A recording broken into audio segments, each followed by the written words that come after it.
Bonsoir, bonsoir, bonsoir, bonsoir, bonsoir. Bonsoir, la Balgos, dans les pattes de la presse congolaise. Bonsoir, Nabino.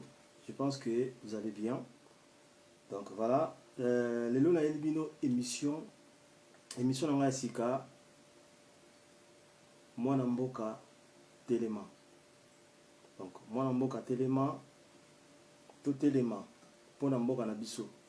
Parce que ma kambe belé zo les Ganakata Namboka Nabiso. Il faut tout Téléma pour tout longa. Etumba oyo ezoleka na kati ya mboka na biso. Alors pour to telema na mboka na biso to bunda yesenga nini, il faut tozala lisanga, tozala liboke, tozala eloko moko po to bundela mboka. Mboka na biso makambo ezoleka ebele na kati ya mboka na biso. Soki biso moko bana mboka bayiba mboka to telemeli mboka na biso te, ekozala pasi pona mopaya aya kobongisa mboka na biso. Donc biso moko bana ya mboka il faut tobundela mboka na biso po mboka na biso lobi ezala bien, même ata biso toko sepela na ba fruit ya mboka na biso te, mais bana na biso o tozo ko bota même na poto, même na Congo, partout dans le monde, bana na biso tozo bota ba congolais un jour ba ke na mboka na bango ba sepela ke bazana kati ya mboka na bango.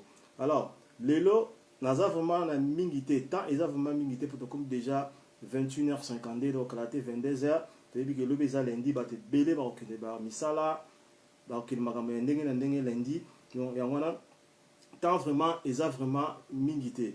Alors pour na ko banda liboso naza na annonce moko na ko annoncer pour na bande ko nyonso o ba bengami bana libanda esika nyonso bozali mwana libanda esika nyonso yo zali ezaloza na poto, ezaloza na Afrique, partout, esika tozali, wana eza message au présent Sami, mokonzi bana libanda en direct ya Espagne, apesi nga le pas de la presse congolaise, zwa message oyo o annoncé pour na bande ko nyonso ya bana libanda o baza partout dans le monde.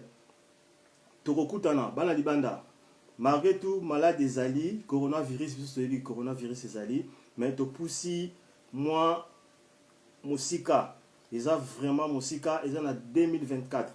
Donc, on a 2024, Bissonnion Soban, le 17 août 2024, Bissonnion Soban, Libanda, Tokokutana, na Douala. Donc, Douala, ils ont en Cameroun. Donc, Soroza Mwana Poto, et Sikani Zali, en Afrique, partout, Bungamara déjà. Donc, 2024, donc, ils ont 4 ans, Mobimba, il a aussi préparé pour Tokutana. Nadola. Je pense que bana libanda nyonso o bazolanda les pas de la presse congolaise, je pense que bozui message oyo et comme libino na bandaku na bino. Donc le 17 août bisonso to kutana na Douala na 2024. En tout cas muto azanga te to bongama bana libanda na yebi ki bozé belé Mobutu Bosonga ba Marie Paul na Nantes boza vraiment ebelé sur le temps ba kombo la bino surtout awa. En tout cas, Tokotan et la Tongo. Alors, on a dit que message au Ekoleka. Bana Libanda, surtout, et si quand on a dit mon Libanda, Tokutana, le 17 août 2024, na Douala. Bisous Tokutana Douala. Donc, en tout cas, Bobongama, vraiment, Bobongama, po, et Rosala, Yakoinda, Ngamo, les pas de la presse congolaise, na Rosala déjà, pour na Douala. Donc, d'ici janvier déjà, na bon, c'est déjà billet, parce que Ngamo, on a déjà programme d'ici janvier, il faut na Douala. Donc, je pense que le programme on repousse encore à 2024 pour Nazalawana et ça l'a bien bisous surtout kutana bana yalibanda pour toyeba nini to ko ça l'appelle bande comme sous bazana douala o to ko sunga bango et c'est ngari photo zalawana toyeba position ndenge ni makambango ezoleka. En tout cas tozanga te tozala pna ibele tozana bané miné. Donc bané miné. Donc 4 ans, ils ont vraiment ébélé, tous ont vraiment temps, il y a que se préparer. On a dit que Carly Bello na London, il y a aux Angleterre parce qu'on a dit force, non, on a dit que aux Alawa na Douala. Donc ban na Douala, au bazan na poto, les ala ban na Douala te, au bazara na Douala te, bazan na poto, biso tout, tokutana na Douala le 17 août 2024, tokutana na Douala pardon, et au sala bien. Pour na tokutana pe na bande comme susu oyo ba zana dola. Alors tokena lombango vraiment lelo na ye mingi kolobela parce que sa première émission na ngana osala oyo ya bana mboka eza première émission. Alors lelo na kolobela mingi bana ya province ya Bakongo, bana ya Bakongo eza na message oyo ndeko na biso congolais apesi pona ya bana ya Bakongo ya Congo central. Message wana eza vraiment message moko eza très important. Tolanda message oyo ndeko na biso congolais lokola biso apesi pona bana ya Bakongo na oyo nyonso ezoleka na Bakongo. Congo eza mboka na biso. Congo eza mboka ya bakoko na biso. Congo eza mboka oyo biso tobotami. Ezala bana biso babotami na poto, babotami partout na libanda ya Congo.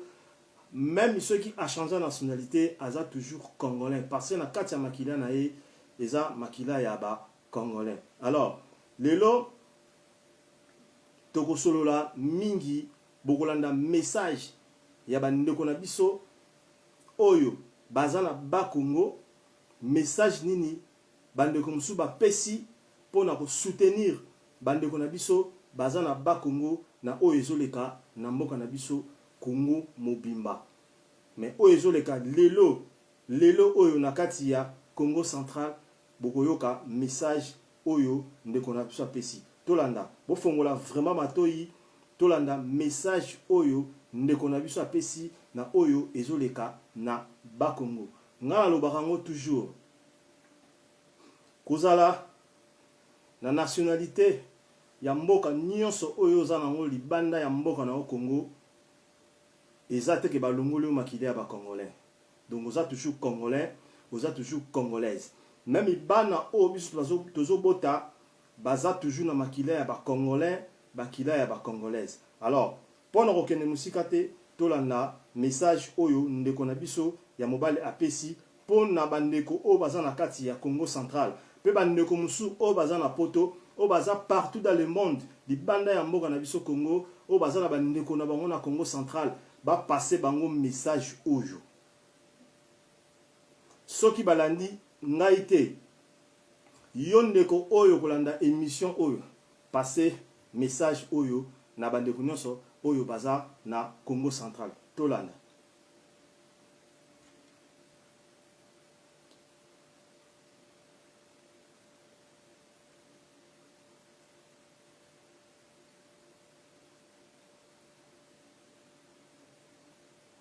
Bon, excusez-moi mon mouké. Nazoluka message, nazoluka comme ça tolanda yango. Voilà. Excusez-moi. Voilà yango yo.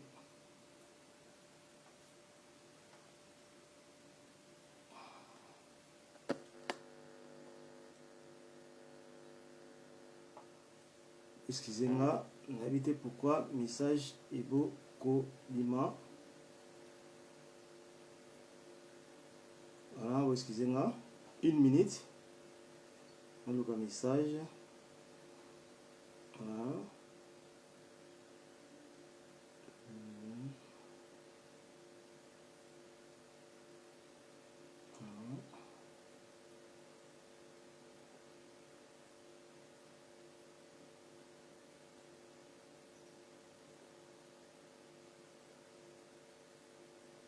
Excusez-moi. Oui, excusez-moi, Mouké, pardon.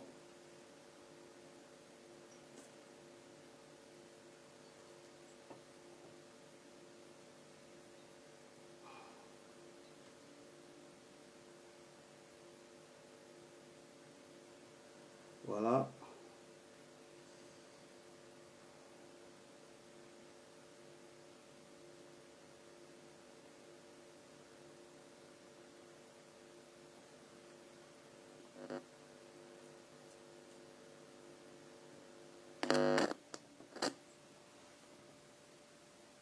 na lingi na loba boye ke nasali message à propos ya tolanda message ya ndeko na biso oyo soi-disant Katumbi, Soriano, Alliance Katumbi, Moïse Katumbi, Azoko Sala Batunaye, Bazo Sala distribution na Congo central.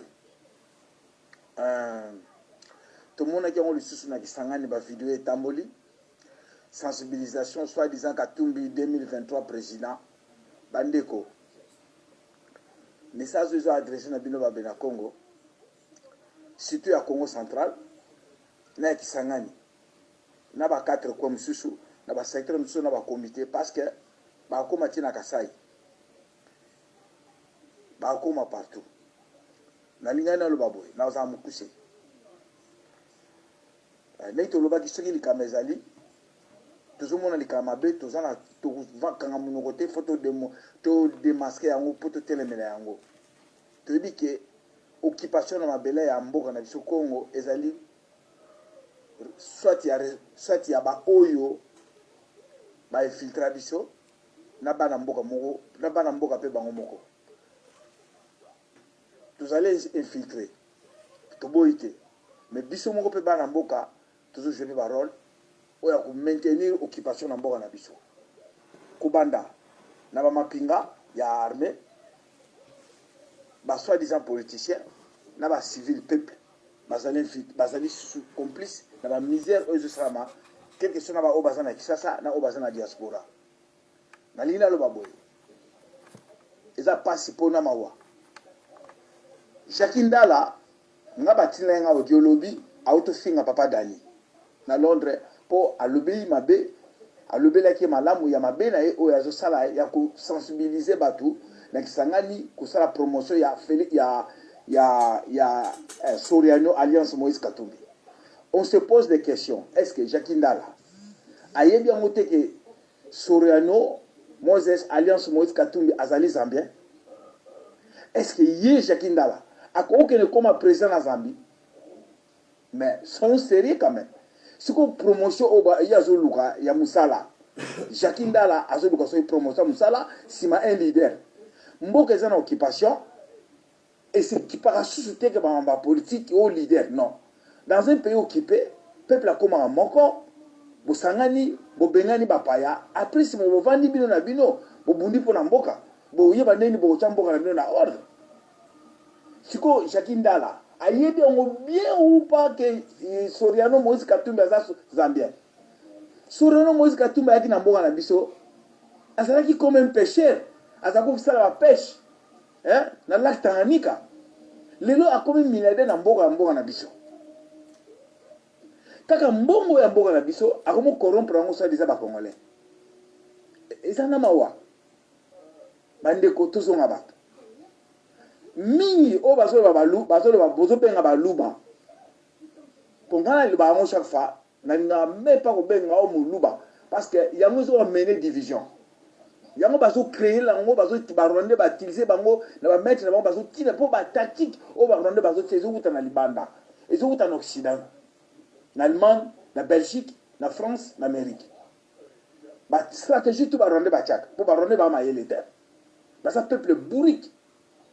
Tout ce qu'ils font, ça va maison stratégie le banda et on va appeler ça bon stratégie wana.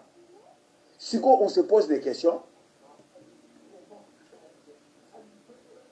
Jakindala na ba misusu, ba bossa di ba crime oyo, ya crime économique oyo Soriano Alliance Moïse Katumbi sala da Katanga.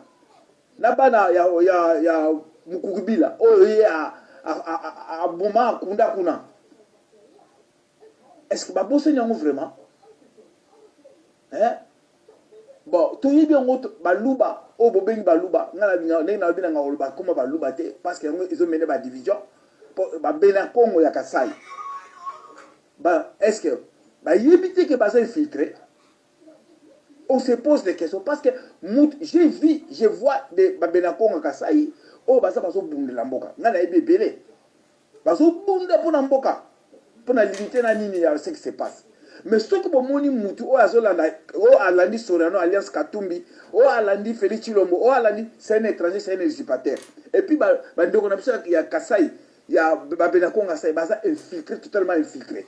Ba infiltré bango na ba chokwe o ba uta luna nord baza frontalier na Kasai.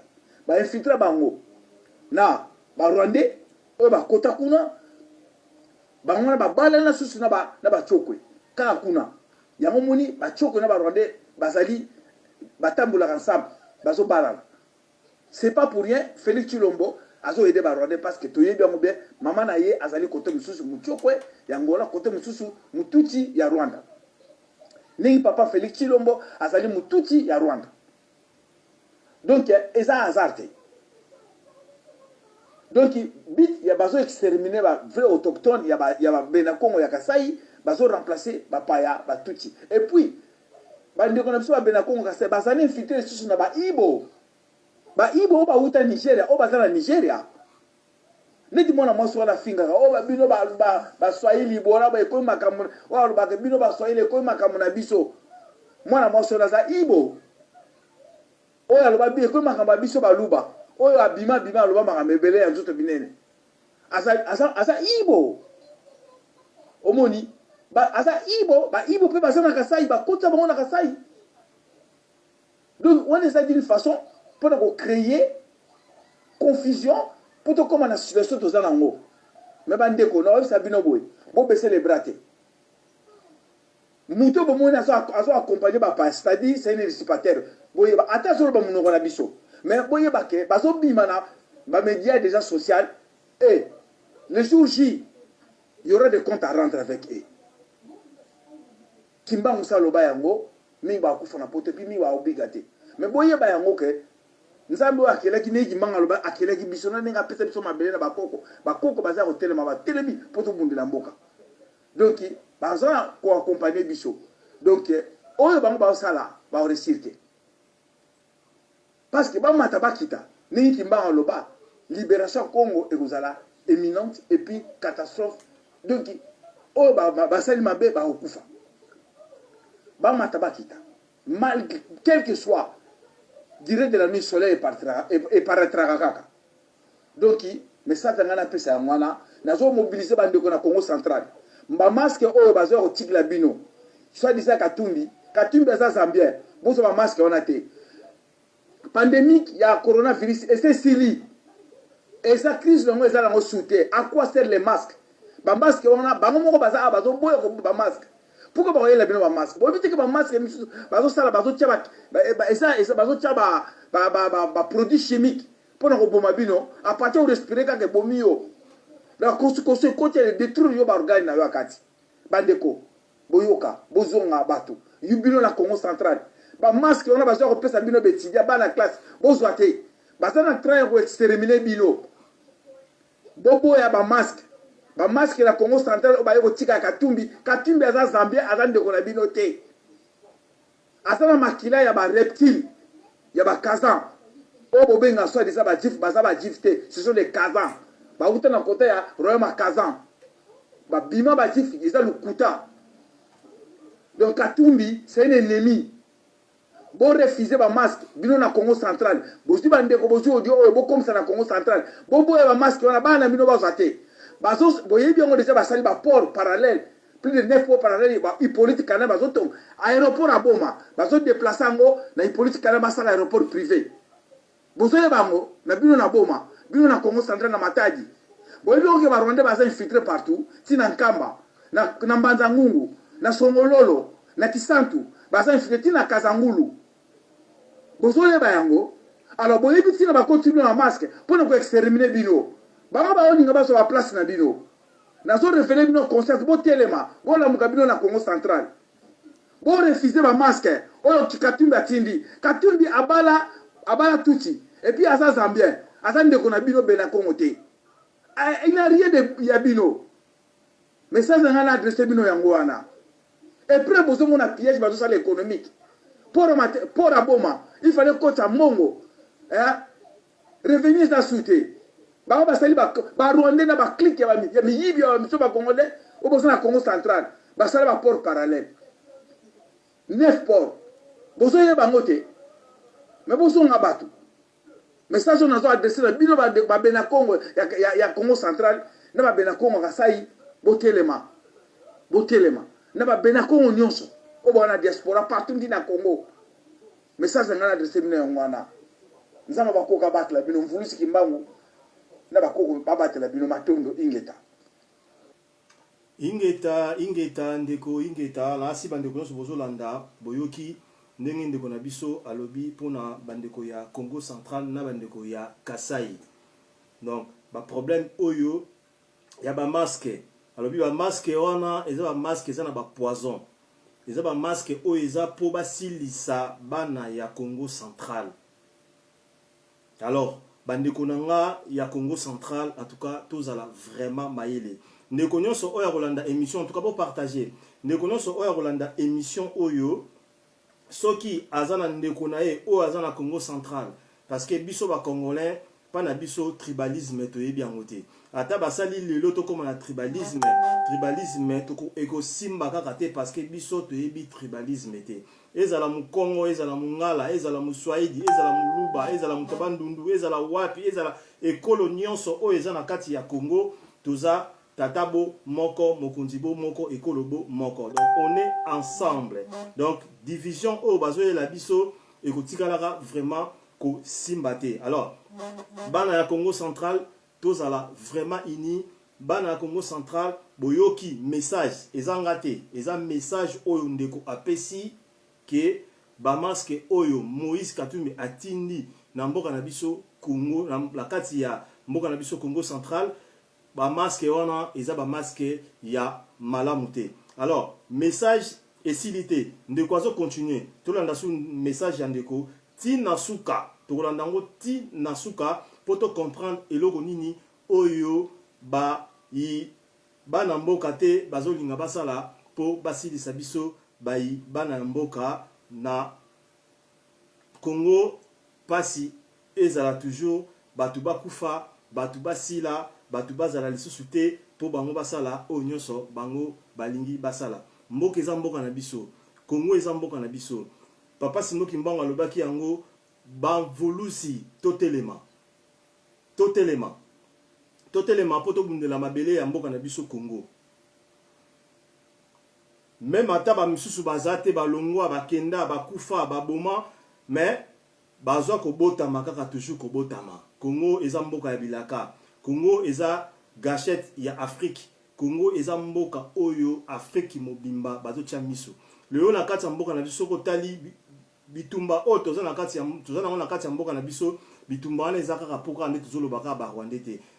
Ba Tanzanie bazali ba Burundi bazali donc exemple parce que biso na kati vraiment na kati ya Centrale Afrique. Donc ba mboka nyonso oyo touré biso wana 9 pays wana bazini kotika biso kimiate parce que biso na kati na mboka na biso toza vraiment na mboka oyo eza na biloko ya ndenge na ndenge oyo kutu neti na Congo Central eza na babiloko mususu na kati ya mabele na biso ya Congo dans ba découvrir yango te. Alors to continuer to landa message ya ndeko na biso azo continuer un message c'est tout là. Bandeko, je continue parce que audio comme moulaï nazo répéter message on a bino babena Congo ya Congo Central. Et puis na babena Congo ya Kasai na babena Congo nyonso. Surtout na ils ont concerné ming babena Congo nyonso parce que biso nyonso tozo babena Congo tozo bundela mabele ya Congo. Mais malgré trahison celui qui télémi, nous sommes dans déterminisme. Nous arriverons na bit na biso tozana ngo. Mboke kangolama. Quel que soit nini obstacle o tozo traverser. Mais mabela Congo ego kangolama. Tozo kangola yango. Il y a tant de choses tozo kutana ngo. Mais on ne peut pas tout dire ici. Mais tozo kumisa nzambe parce que ancêtre na biso bakoko na biso o bazana mokilo molimo ils sont de retour bazana monde physique nazolo balabino ce qui est vrai et puis bomoni ouragan o esalami na nini na physique kuna na Sud Kivu o frappé batuti wana eza le débit na olo banabino ke tozala batu parce que tozaba muntu tiers un humain. C'est-à-dire, un humain, on a réfléchir, n'est pas moutou. Et non, le col à niam. Parce que ce sont des animaux. Ce sont des animaux. Parce que ceux qui ont battu qui moto, ils peuvent faire au maramo baosala. ya ko massacrer ko violer na ba bébé message nazo adresser na bino ba bena Congo nyonso surtout nazo adresser bino nazo insister surtout na ba bena Congo ya Congo central ba masque ba tindeli bino na Soriano alliance que tout eza ba masque eza ya bien te eza ba masque wana eza na poison bon utiliser ba masque te ils ont une but leur objectif baso linga ba atteindre ngo au moment où bino bozo se distraire bango baso progresser na bango ba ngo machiavélique nazo loba na bino na Congo central bozo ba masque te bazo la rentrée scolaire pesa ba pesa bana bo refuser ba masque audio oyo comme na Congo central ba masque wana bazo contre ba tuti basali déjà ba port parallèle 9 port boyebi aussi nini douane mbonga douane kota sute ba rwandais basali ba port wana ipolitique kanambe azo sala karata o sala aéroport privé ya oya boma e olongwana alinga longolango wana na solo bana bino ce qui est vrai la place on aéroport boma ezali alinga sala ni na ye neti que dirais-je alinga sala ba magasin na ye ni super marché ni na ye place wana na solo bana bino bande ko na ba bena Congo ya Congo central bo refuser catégoriquement bana bino n'importe qui bo zo ba masque te bo refuser yango Katumbi asa zambien abala ndeko nini ya ndeko ya mwasi ya soki ya Gagami soki ndeka Gagami et puis azana rien na biso aza zambien ande ko na obena Congo te azana makila ya ba reptile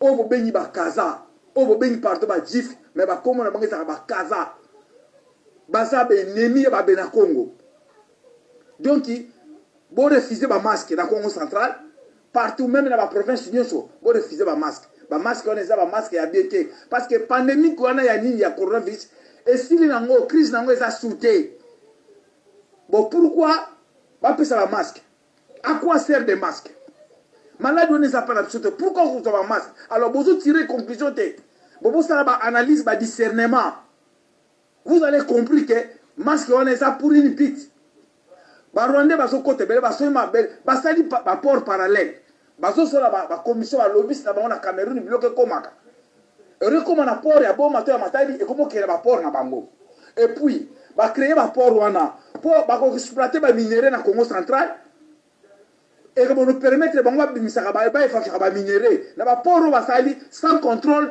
ya ba port officiel ou à l'état pour plein ezali ba ko créer pagaille ba ko créer ba de chaos na Congo central bit na bango basana ngo yango wana après ko permettre mon boulot ba créer na Congo central bango ba no piller ce ko ba no exploiter ba minerais et tout ça ma connivence na ba patron na bango ba tina bango no sida ba kaza o bo bengi ça déjà ba jif à Lukuta parce qu'ils ne sont pas sémites ce que vous appelez ba jif ce sont des Israël wana ezali synagogue à Satan ba yebi et près bozo mona ba crime ba commettre ko boma basi ko violer ko détruire ba linya basi parce que bango ba lingi mokili homosexualité comme légal bango ba lingi sima mubali apesa bango sima allez pouvoir na bango zo mata bango basa be ennemi ya basi balinga basi te boye ba makamna oloba alors Bakatumi wana pe c'est un PD. Il y a des stands de secret bino boyebi to bisito yebi. Katumbi asa babima na ye. Yebe abimaka na o mususu azala ko bima na fayulu na bino. Na solo prendre bino. Mais Katumbi le basa ko bima na Félix Chilombo. Na lo bana bino mamba solo. Asa ko bima na Chilombo ba di mwasi na ye. Bakam na lo bana bino bo prendre en sérieux. Bo refuser ba masque. O ba apesa bino. Bo refuser ba masque. Oyo soki ba bengi soki nani soki Jakindala azo pesa ba azo sala ba propagande na bango wana ya ba nini na Kisangani. Mais Katumbi asa étranger, c'est un Zambie. Comment se fait-il yo ya oyo pour ça la promotion ya un étranger na mboka na biso? Est-ce que même à tous en crise yango ya mboko zo luka mbongo zo luka musala Mais pourquoi pas oser la mboke kangolama sima musala ozo linga ozo fonction ozo linga ozo ngona na bola munyoso et pas ya peuple na yo to pas ya bandeko na yo ba benakong. Comment yo lingika kana mpaya yo landela ba mieti. Mais ndeko bozo ngabatu. Mais makamo bino bozo sala. Est-ce que bozo yeba ngo conséquences na ngo jureza? Est-ce que bozo kanta pena ba krimba fantiro bino bozo sala ya ko humilier biso? Que vous quand tu as dit que pardonner bino non pour vous pour la fois beaucoup fa nengi kimbanga loba beaucoup disparaître beaucoup kufa parce que Congo ya sika et que ça ya bana bonya o ba usana bunzambe et puis gouvernement ya Congo o que ça na mabela Congo na venir après libération et que ça ya bana ya bilaka ya bana nzambe et que ça ya bino bambuma purité lokolo ba shakindala na ba misuso tozomona na ba Fayulu a comment jamais président a joué rôle au ba pesi a joué matama place azawana a un rôle a joué ya ko distraire ya ko kosa ya ko sine ba kora lukuta pour na ko détruire mboka mais na zolo ba bandeko ba bena Congo central Kasai botelema bo comprendre ce qui se passe na Kasai extermination ya bandeko na biso ba bena Congo Kasai bazo kotsa ba chokwe ba mumuni ba o bozo benga ba wewe ba uti lunda norte ba koti Kasai chikapa ba misu ba kena ka sumbalesa ba ke usala ba misu na kisasa bandeko totele mapona limité bazo utiliser Fayulu na matama pour ba créer ba conflit ethnique pour ba arriver na but il y a division ya mboka mais ils arrivent ba rester. Ils resteront jamais. Nous resterons un. Tozabana tata moko, ekolo moko, maman boko, papa boko. Benakongo ya Kasai, Benakongo Congo central, Benakongo ya Kivu, Benakongo Katanga, ya Kisangani partout. Bozabana tata moko bana maman moko. Bolingo, ezala kati na biso nyonso. Malgré la divergence, tozala unis pour une bite et pour une cause juste.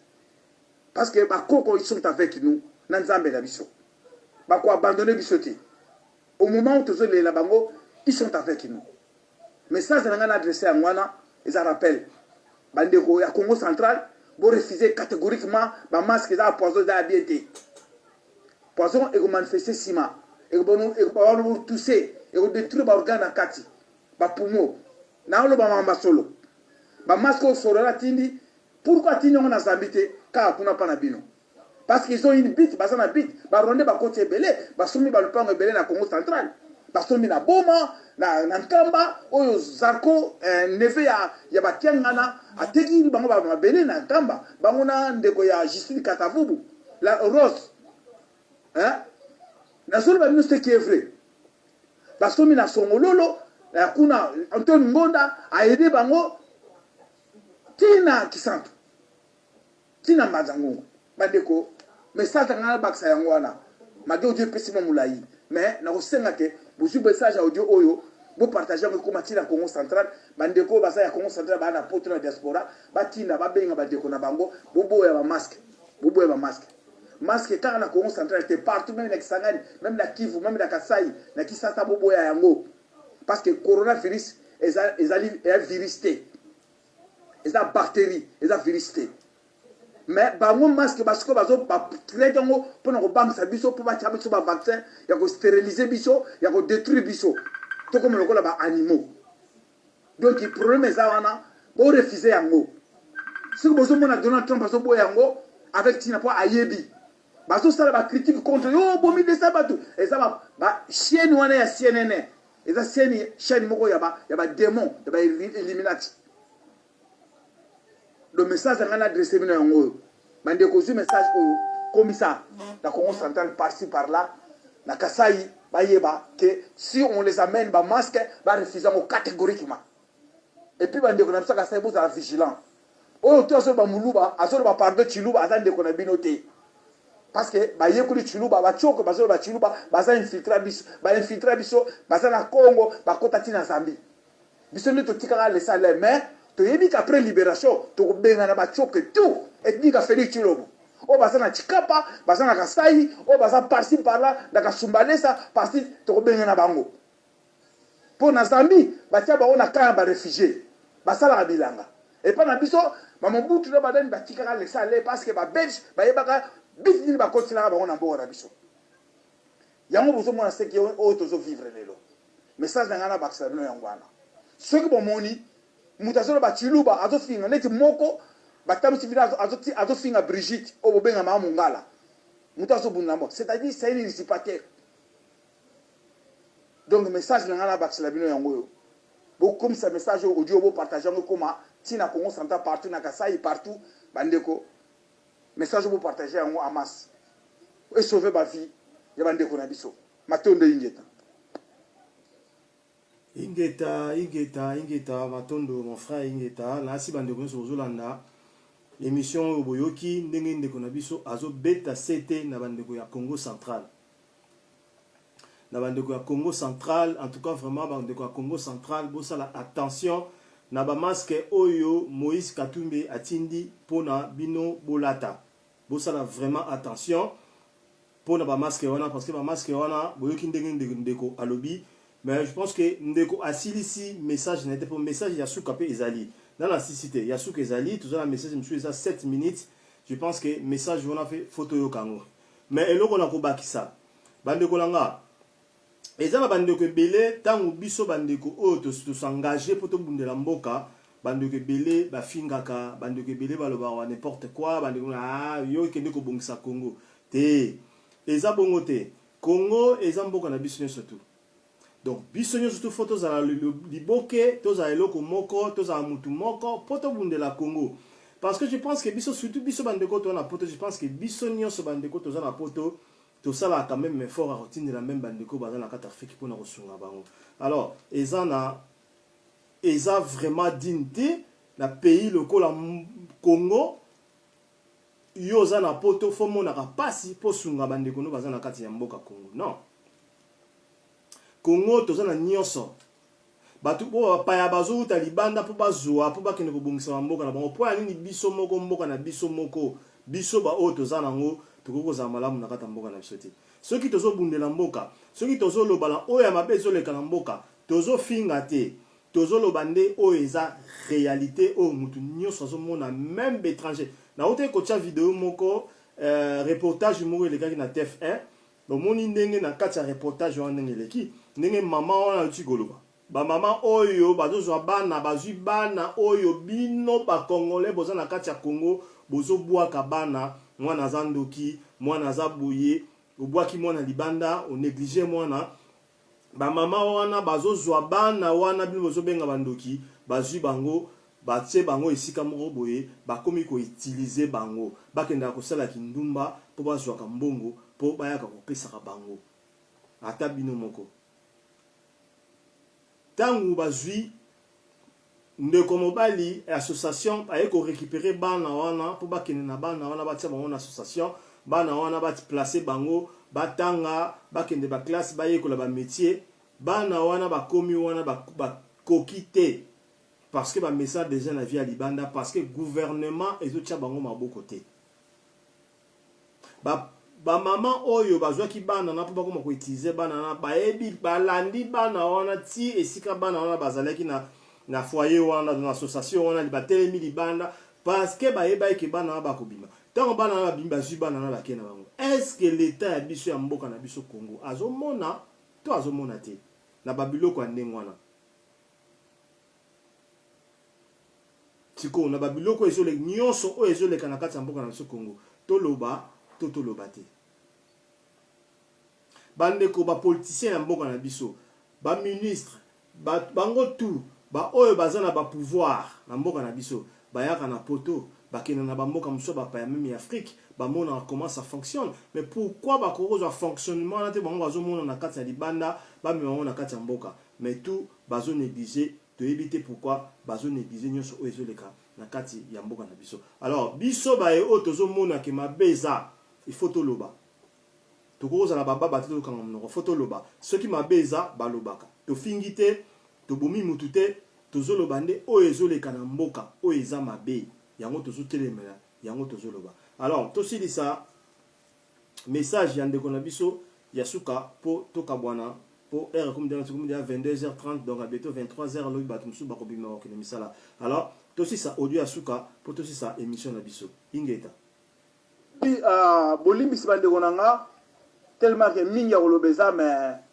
minute eza moke ezosala ezokende rapide na ngai naloba boye lisusu baoyo bazopense na baélection ba 2023 bobosana na bino parce que baélection ya 2023 ekozalaka nango te epreuve bozomona yango bazoplanifie nini baélection comme indirect na niveau parlement ya sénat donc mais biso mpe tokotala yango te esalama mpe ekosalamaka te ngai nalobi na bino ekosalamaka te parce que nzambe aza debout bakoko baa debout biso moko mpe toa debout parce que nzambe asalaka soki yo telemi nzambe azo accompagner yo parce que miracle okata te ne miracle koya boye non nzambe asalaka miracle ntango yo telemi akaconduire yo c'est là où nzambe asalaka miracle tokobaisse les bras te tokotikela bango te malgré tozotrahi tozazala chaque fois trahi na bafaible mais toyebi ke eloko nyonso ezalaka na limite nango yaka na suka nango parce que soki nazolobi boye nayebi ntina omoni nakoloba na bino eza na bandeko misusu bakweyaki na maboka banguna kuna na kisasa oyo bazalaki parmi bacoalition maimai nazoloba vérité suti nini trahison monongo na biso efandaka ekangamaka te omoni mais nzambe azosala ebele eloko nyonso ezalaka na ntango ezalaka na ebandeli mpe ezalaka na suka baennemi na biso bakomi na suka bakomi komibimisa lelo ke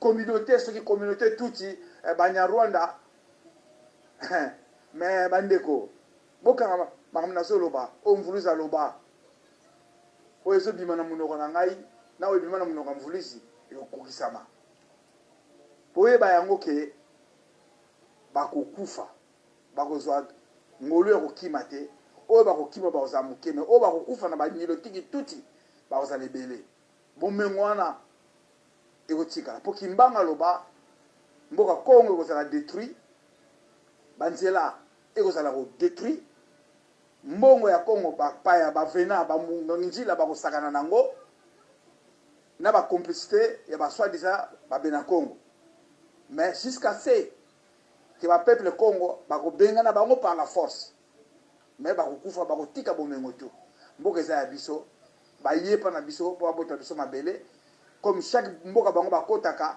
bachangeaka identité bazwaka bakombo bauta na kota bayemen batuti baza bana oyo bareptile babota yango baoutilize bango omoni donc baza baamari oyo bauta kote ti Éthiopie na Éthiopie ezalaki na maboka babantu baboma bavrai bantu bango bazwa basisa population ndenge bazosisa na mabele ya kongo ale baye kuna bazwi kombo mosusu baye na Soudan bazwi kombo mosusu na Sud Soudan baye na Kenya bazwi kombo mosusu baye na Rwanda na Uganda bazwi bakombo mosusu na Tanzanie siko balingi baya na Congo bazwa su kombo na Cameroun bazwa kombo mosusu na Nigeria ndenge moko sikoyo problème eza awa biso nde tozwa bato oyo tokosukisa bango soki todéracine bango na mabele ya Congo bakozala déracine na Afrique bokanga makambo na lobi na bino surtout na l'est faut tokodéracine bango na kati ya Congo bakokufa et puis na bapays voisins oyo ya l'est tokodéracine bango kuna ils doivent rentrer là où ils sont venus omoni donc eloko na ngai naloba yango oyo donc ke bamata bakita bakovivre l'enfer bakovivre le monde sera surpris likambo te parce que toboyi toyaka kosusu kolobaka makambo mosusu awa ezopesa banguna mayele donc problème na ngai naloba yango wana mais le jour J mokolo yango le monde bakofongola monoko bakobanga biso libela bakota mais bakozwa porte kobimela te donc message na ngai na bakisa yango wana donc bandeko tozala bomoko toza na mabele moko Congo babengaka yo peuple Congo parce que oza na mboka kombo Congo donc banguna bazoplanifie bacomplot butu moi bazolala te contre biso mais ils vont toujours échouer au moment où biso toza debout parce que baancetre na biso bakotikaka jamais mabele wana ekende na bapaya parce que biso toza bana bilaka bakoko na biso bakufaki mpo na mboka wana ekomi ntango na biso tokangola mboka to récupérer mboka na biso tout tient ordre afin que le peuple Congo vive dans la prospérité. Que nous ça profiter de Bomengo ou Ezanamboka. Et non, il y a un groupe des individus qui va jouer pays, peuple en otage. Suite, le gars va mettre dans la poto, va patron va passer ça va ordre. Nous allons finir avec tout ça. Après libération. Mais libération, il y a carabouété. Libération, il faut surtout à l'actif. Il faut tout élément. Il faut tout ça quelque chose. C'est ça qui va amener la libération. Le message est là, c'est Angwana. Donc, bandeko baza au bunda, na l'est par-ci par-là. Na temps où nous avons un vrai ben Congo, il faut qu'on puisse soutenir bango. Au soutenir na ndenge na yo. Tous obligés ba tuter awa, que oboya bo to luka boy non. Donc, ezali kama volonté ya bolinga mboka. Donc, soutien moral est nécessaire. Na bandeko partout baza. Donc, na ba soutien nyonso. Oyo permettre yo. Au sungi parce que les ezali kama belé. Donc le message na ngana baksa yangwana parce que mboka ezala jamais libéré ka bongo bongo. Mboka ezala libéré na tango botelemi bo se réunir ba force nyonso, ba besoin nyonso oyo permettre bino pour arriver na bit au bosanango. Donc message na ngana baksa yango bandeko na ça rappel bo benga oyo bosana bandeko na Congo central bo se ba refuser bana kelasi ba boya ba masque wana pandémique wana ya coronavirus et c'est une crise on les a sauté au besoin yoka bazolo ba ezate ya distraction ils ont voulu nous faire peur pour pas vacciner biso mais maladie wana na mboka na biso ezate à quoi sert masque à quoi sert ba masque hein à quoi sert donc yango ngana lobaka yango wana donc bobé la kuna bazwate ils ont une bazan na but bazan objectif au balingi basala. Donc, poni bati na Congo central, c'est avec une cause. Au bango ba yebi. Donc, to yebi plan ni basa nango. Donc, né na lobaki que basa na bit, ba ko déstabiliser, ba ko créer crise kuna pour ba permettre bango ba exploiter ba minerai. Pour Congo central, les gens ba minerai et belé. Là ba touchaté. Réserve ba cobalt ba ngambele ba kota, exact tout courant. Maintenant, on a bino que basali ba port 9 ports en parallèle avec cause pour ba minerai ba no bimela kuna sans contrôle. Le message de Ngana Bakse Ango. Donc, beaucoup de gens sont partout. Matondo, ingeta, nzama bakoka bate la bino, bisika bozali, mvulusi kimanga bate la bino. Matondo ingeta. Ingeta, na bande kono surtout au balandaka, les pas de la presse congolaise, je pense que boyoki message yande kona biso oyo atindela kilengai ba message misatu.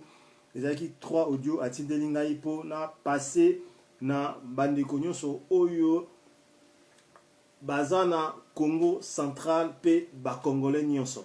Donc ndeko nyonso partout ezali soko zana ndeko nyonso na Congo central oyebisi ndeko nyonso na Congo central ba masque wana ba simba yango te parce que ba masque wana eza malamu te pona santé et bango ba bino boko kansake eza pour se protéger pona coronavirus mais bango basali yango po ba silisa ba imboka nyonso bazana Congo central. Je pense que bandeko tout bolandi émission oyo très bien naboke binyonso nazana beleme belema eze belé oyo to balo partager na bino na émission na bino ya sika oyo mwana mboka telema.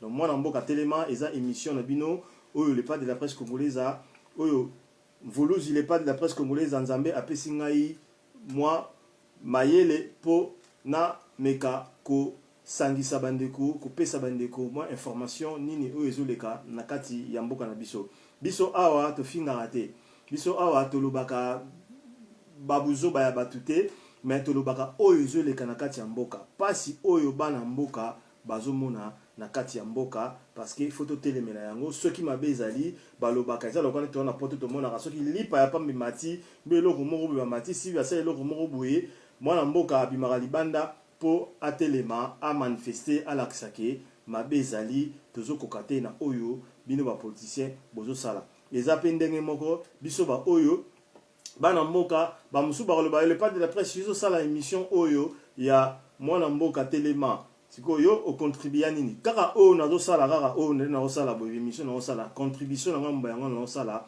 po na bayi bana mboka Congo to telema tolamuka tobima na pongi ya babebe totelema mpo tolakisa bakonzi oyo baza na mboka ke mboka ezotambola malamu te bato bazali malamu te kimi ezali te en tout cas mingi ya koloba eza te mpona sukisa na kopesa lisusu message oyo président Sami mokonzi ya bana libanda na kati Espagne apesaki mpona bana libanda nyonso baibana libanda nyonso partout ozali dans le monde tobosana te toza na malade ezali oui coronavirus na poto awa ndenge bazotelemela yango toyebi mais eza na bokutani oyo biso nyonso tokokutana na Douala eza le 17 août 2024 biso tokokutana na Douala mwana poto oyo nyonso partout ozali mwana libanda oza na Afrique oza wapi partout na Asie na Amérique na Océanie biso tu tokokutana le 17 août 2024 na Douala Cameroun. Donc biso tokozala na Cameroun nga le pas de la presse déjà on s'est préparé à partir de janvier on s'est préparé pour nga pe nazala wana talaka nga mopanzi sango fo nazala wana pona tosola masolo ya bana libanda ekozala pe bien na bandeko mosusu oyo baza kuna oyo baza na badifficulté biso toza na possibilité ta mosusu ya koyede bango toyede bango en tout cas bobosana te bana libanda nyonso esika bozali na Paris na Belgique na Allemagne partout na Suisse partout esika boza bobosana te le 17 août 2024 tokutana biso nyonso na Douala na Cameroun en tout cas eza toza na mibu mine donc 4 ans biso dans 4 ans donc eza vraiment temps moulayi to se préparer pour biso nyonso tokutana na Douala Cameroun en tout cas na suki awa pona poko ya lelo na pesi bafana nyonso balinganga le pas de la presse congolaise bambote na bino sika bozali butu elamu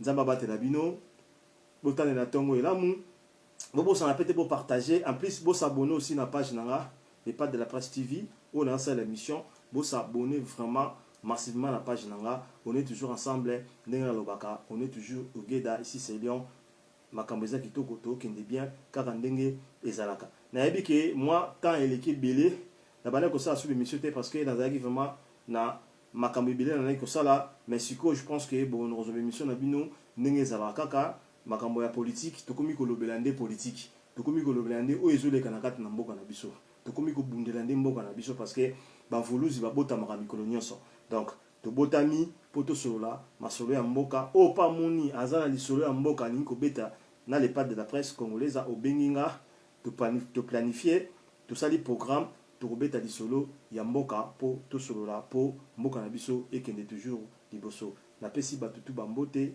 botikala bien tokutana bino na émission ya présence ami na Espagne yo yebi toujours ndenge za kaka ka nde tosolaki ndenge pe tokosala alors nzambe abatela bino so botika malamu bozana kimia ndeka na lobaka on est toujours au Geda ciao.